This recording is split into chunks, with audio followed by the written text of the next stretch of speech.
como este, es difícil predecir en dónde estaremos en 2049, pero George Clooney no quiso dejar de intentarlo en la adaptación para Netflix de la novela de Lily Brooks, The Midnight Sky. Clooney interpreta a un hombre llamado Augustine que decide pasar sus últimos días en una prácticamente inhabitable Tierra y ahí solo se enfrentará a sus verdaderos demonios.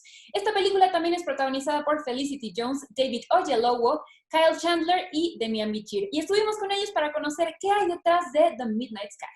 Do you copy?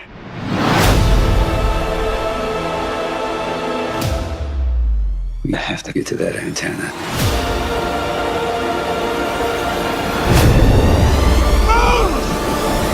I have to tell you, thank you for this film. As I was watching it, I found myself asking myself the way I see life and the way I see time and the way I spend time with other people. And I wanted to know, what did it trigger in you that made you want to tell this story? I like the idea of talking about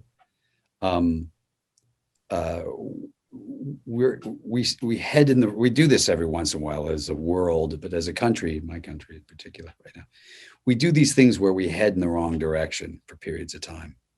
And that direction, if you played it out over a long period of time, is completely conceivable that we blow up the earth, or we let climate change destroy, we ignore science, we let hate fester, and all of those things. And I like the idea of having the conversation about how fragile mankind is and how we are the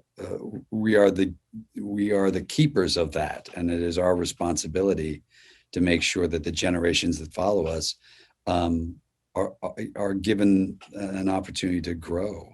And so I love the idea of that kind of a story. This is before the pandemic, And then the pandemic hit, and we were like, oh, it's also about not being able to communicate, not being able to talk to people at home, not be able to be near your family.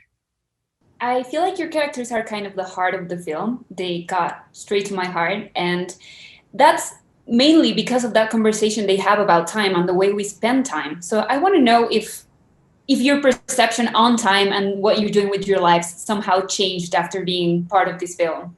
Who wants to start? The whole perception of real life coming back from after doing this film till today is it's just kind of a blur. I have to honestly admit, it's understandable that we're comparing the film and the events of the pandemic, but in another sense, it's so difficult to talk about the pandemic and the film because one and the other are just so diametrically different in realities of what they are. And unfortunately, one is so real and so dismal, and the other is meant to be entertainment. But there is no doubt that what the film is, and because of this world that we're in right now, it's a different film than one that was initially everyone started out to make. It's altered as any film does. I mean, events happen in the world, and it changes the meaning of things, sometimes for the better, sometimes for the worse. Hopefully this is for the better, and this movie is a balm of some sort for people. And I really hope that's true. Totalmente de acuerdo con Kyle. El arte tiene esa maravillosa peculiaridad, tiene ese potencial, tiene el potencial de cambiar la mente y el corazón de la gente.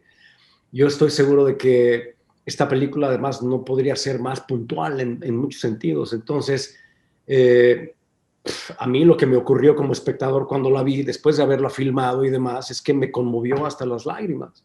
Eso a mí me parece que es un síntoma preciso de lo que le puede ocurrir a esta película. Además, me parece formidable que haya coincidido en este tiempo en una plataforma que llega a todas partes del mundo, porque vamos a poder tener esa idea de lo que significa la solidaridad antes que otra cosa. Nosotros, estos cinco miembros del crew, de la tripulación de esta nave, representan a la humanidad completa.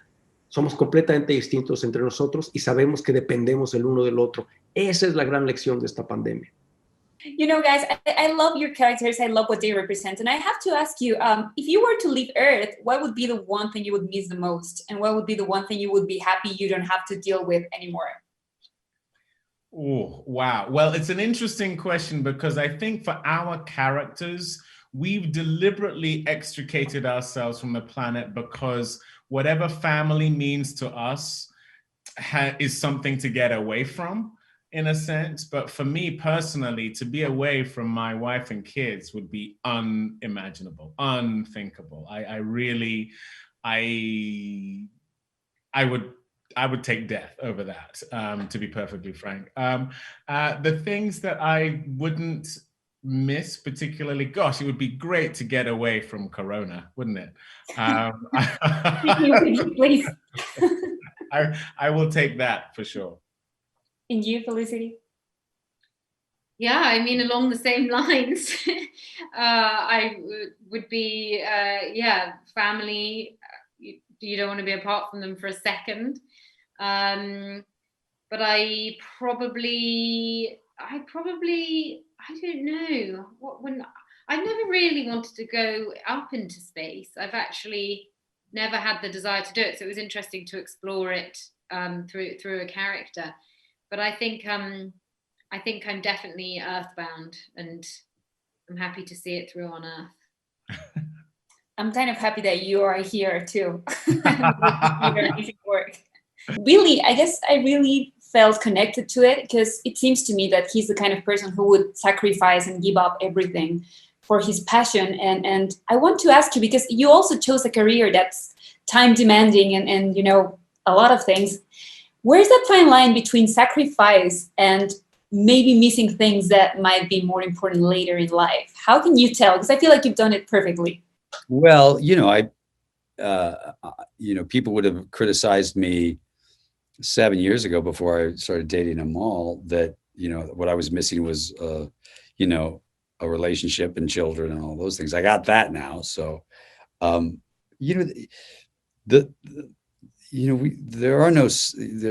sacrifices are the same one that every human being makes along the way. You sacrifice your time for things you believe in. You sacrifice,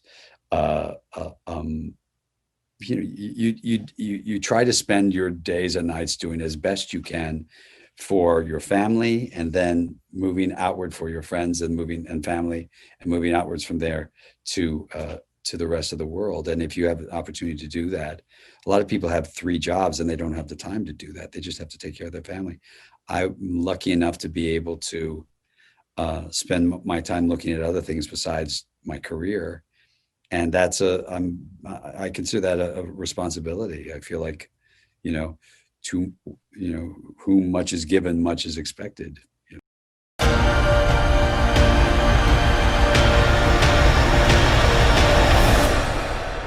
Before it's too late. The Midnight Sky está disponible en Netflix a partir del 23 de diciembre. Soy Gaby Khan, nos vemos la próxima.